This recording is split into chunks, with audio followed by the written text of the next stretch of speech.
بسم الله الرحمن الرحيم. الحمد لله رب العالمين. marka hore waxaan salaamayaa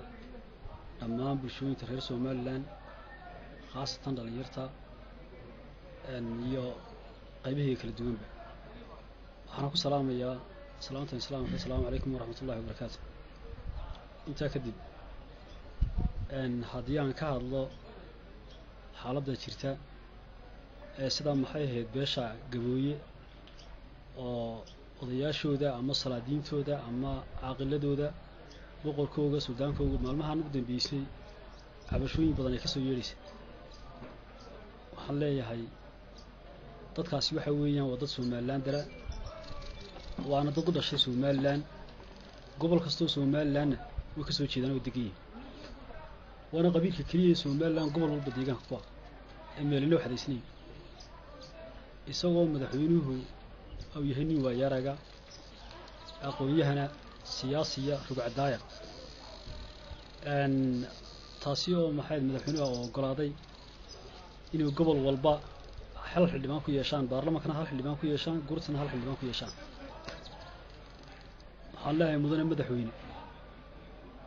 أن ده كاسي أما بيشا قوي خاصة اللي يرتوضوا أنا جا خصيصة أنا جا السودان كجودة اللي يرتوضوا Somaliland beeshuna ay tahay dhalinyartooda dadkan Suudaanka wax lana rabo inay ka soo baxaan gobol walba oo Somaliland gobol kasta Somaliland ay ka soo baxaan iyagoo codkooga iyo muuqoogaba kale waxayna xaq u leeyihiin inay wasiir helaan way xaq u leeyihiin inay barasaab noqdaan xaq u leeyihiin inay saraakiil noqdaan xaq u leeyihiin wax kasta oo bulshadu ay leedahay waxay ka mudan yihiin kaalinteeda marka madaxweyne waxaan leeyahay cabashada beeshaasi inaad il gooniyo ku eegtid taasi oo ay jirto maanta in aan adduunyada ka raadinayna aqoonsi oo waxyaalo badan ay isbedeleen oo siyaasadda maanta dalka lagu hogaaminayna ay ka furan tahay xagga marka la yiraahdo dhinaca adduunyada la yiraahdo ama xagga caalamka ama beesha caalamka cidaan kalsoonida ka raadinayna waa beesha caalamka iyadoo oo ay tahay dawladdu screenkii laga daawanayo waddanka waxa muhiim ah in laga dhaxelo cid kasta oo Somaliland dhalatay oo Somaliland deegaan ku in laga helo screenka siyaasadeedna waa mid muhiim weeyaan siyaasadeedna waa fiican tahay qadiyadeedna waa wanaagsan tahay message-ka dawladdu gudbinaysana waa fiican tahay marka waxaan leeyahay taasi waxaan ku dhaafayaa in cabashadaasi beeshaasi la tixgeliyo beelahaan iyagana waxaan leeyahay waxa tiin beelweynta Somaliland ku nool beel kamida inaad maxay dawladda la shaqaysiin amniga aad qayb ka noqotaan wax kasta horumar bulshada inaad ku dadaashiin oo horumarka iyo nabadgelyada ka qayb qaadataan lana shaqaysaan dadkiina iyo dalkiina iyo diintiina wax ku soo kordhisaan cidda doonaysiin in xeelkeenii qabataan waa inay noqoto cid dad dhalinyaro oo dalkan wax u qaban kara dadkan wax u qaban kara diintana wax u qaban kara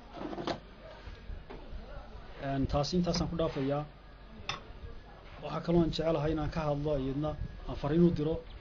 dhammaan dhalinyarta reer Somaliland haddii ay tahay dalka iyo haddii ay tahay dibadda khaasatan markaan ka hadlo dalka gudihiisa waxaan ku jirnaa xaalado badan xaaladahaasi waxay ka kooban yihiin iyadoo imika ay jiraan xusbiyadii cusbaa kala reebkoogii xusbi kastana condition lagaga dhigay inay kun qof soo saaraan gobol kasta cid la rabo inay kunku ka qof ay soo saarta ama ha u soo baxda la doonayaana muhiimada la siinayna kulli waa dhalinyaro asxaabta qaranka waxaan leeyahay amniga ilaaliya nabadgelyada ka shaqeeya ciidamada amniga la shaqeeya wax kasta oo dalka iyo dadka iyo diinta dhibaateynayana inaan ka foojignaano ama aan ka hor nimaadna oo mas'uuliyadda saaran khaasatan ninka hormuudka ka asxaabta dhalinyaradana waxaan leeyahay in ay dhalinyartu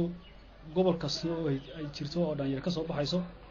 dhalinyartu inay hormuud ka noqoto nabadgelyada maanta jirta awoodda jirta adduunyada lagu faanayana waa dhalinyaro in nabadgelyadeenaasi maanta aan ku caanamaalnay dadka cadowga inoogu soo dhuntaan ayna dhibaateeyaan iyadna in laga foojignaado oo taabashayga laga yeeshaana meesha ku jirta waxaa jira dad mar walba nabadgelyada bid ku ah kulliiba meelaha isku soo baxyada ee buuqu ka dhalanayo ee kulamada marka asxaabta leeyahay gobol kasta ka soo baxaan waxa dhici karta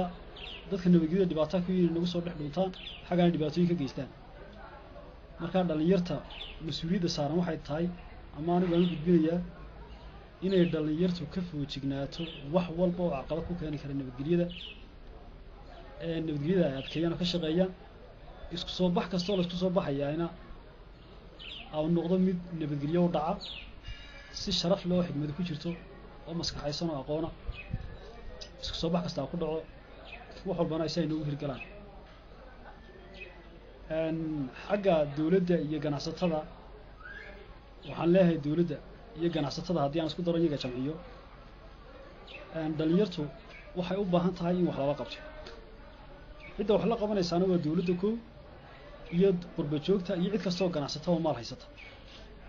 waa in dhalinyarta loo abuuraa xirfad shaqo for example waxaa jirta ardaydii jaamacadda ka qalin jebisay ee jaamacadaha Somaliland dhammaantood ka qalin jebiyay intooda ugu badan majority-ga maanta waxay fadhiyaan magaalooyinka Somaliland haddii ninkii ardayga ahaa aqoon-yahanka ahaa waddanka wuxuu soo bartay dalka wuxuu soo bartay haddii uu noqdo bilaa shaqo ku soo dhaco haddana isagoo intaas sano waalidkiisu wax soo bariyay lagu soo tabciyay markay ugu yaraato waxay noqonaysaa inuu ardaygu isagu laftiisa oo su'aalo isweydiiyo ka baxsan maxay ahaydeen maskaxdiisa si dhalinyarta loo dardar geliyo loo dhiiri geliyo waxaan leeyahay dawladdu iyadoo koow ka ah mudane madaxweyne Siiraayo in ardaydaasi ama dhalinyarta guud ahaanba xirfado shaqo loo abuuro laguna karaameeyo marxalad kasta oo ay mudan yihiin laguna soo dhaweeyo xil kasta oo Somaliland ka qaban karaan iyadoo aan loo eegaynin qabiil aan reer loo eegaynin aanan gobol loo eegaynin qof kasta lagu tixgeliyo aqoontiisa iyo kartidiisa lagu tixgeliyo ganacsatada maanta waxa weeye waa awoodda kaliya Somaliland aan ku faano marka nabadgelyada laga yimaado takaliya ku faano ganacsiga nimanka ganacsatada gobolada Somaliland inay maal gashadaan waa waajib saaran oo dalkooda iyo qarankooda ka saaran shaqo abuurka ay sameeyaan waxa loo baahan yahay 70% inay noqdaan dhalinyarta taasi way kaga hortagi karaan wax walba iyo wax kasta oo arday lagana badbaadi karo tahriibka iyo afkaarta kala duwan taasina waxay keenaysaa inuu qof kastaba aamino waddankiisa iyo dalkiisa iyo dadkiisa iyo diintiisa qarannimadiisa uu difaaco mar walba markaa nimanka ganacsatada kana soo kala jeeda dhammaan Somaliland waddanka maal gashadaan gobol kasta taasina waxay noo soo raaci karaa waxaan rabnaa maanta inay adduunyada maal gashato innaga inaan soo jiidano beesha caalamka inteeda kale ganacsatada waaweyn adduunyada kale ku nool inaan soo jiidano aan ku qancino Somaliland inuu yahay waddan madax bannaan jiritaankiisa qarannimadiisa madax bannaan nabadgelyo iyo nidaamka jiro dimuqraadiyaddu ku xoogan tahay inay maal gashadaan oo ay ku dhiiri geliyaan ganacsatada kale Somaliland aanan u dhalanin oo waddanka keenana mas'uuliyadda saaran sababtoo ah iyaga isku shaqaa ganacsigu inay waddanka maxay siyaasadiisa ku qanciyaan ganacsiga kale Somaliland taa u dhalan baa keenaan waddankana ay ka maal gashadaan taasina ay noqoto koowaad laakiin aan wax ku qabsan karno marka kale waxaan aad iyo aad ugu mahad celinayaa dhammaan saxaafadda qaybaha kala duwan saxaafadda amba media waa awoodda marka la yiraahdo awood ahaan waa awood jirta weyn la xaqiri kari waxay mar walbana ay u soo gudbiyaan xaqiiqada dhabta ama xaqiiqada runta iyo wax kasta oo gudaha Somaliland ka jira ama dibadda adduunyada ka jirta saxaafadana waxaan leeyahay waa shay kaliya ku badbaadnay haddii aan nahay Somaliland waxaad qabanaysid ama dimuqraadiyadda aad sheeganaysid iyo horumarka aad sheeganaysid haddii ayna jirin saxaafad message-kaaga adduunyada u gudbisa waxay noqonaysaa carqalad laakiin waxaan maanta aad iyo aad ugu fiicannahay inay saxaafadduna qayb libaax ka qaadatay hormuudka nabadgelyada iyo waxqabadka dawladnimada dimuqraadiyadda iyo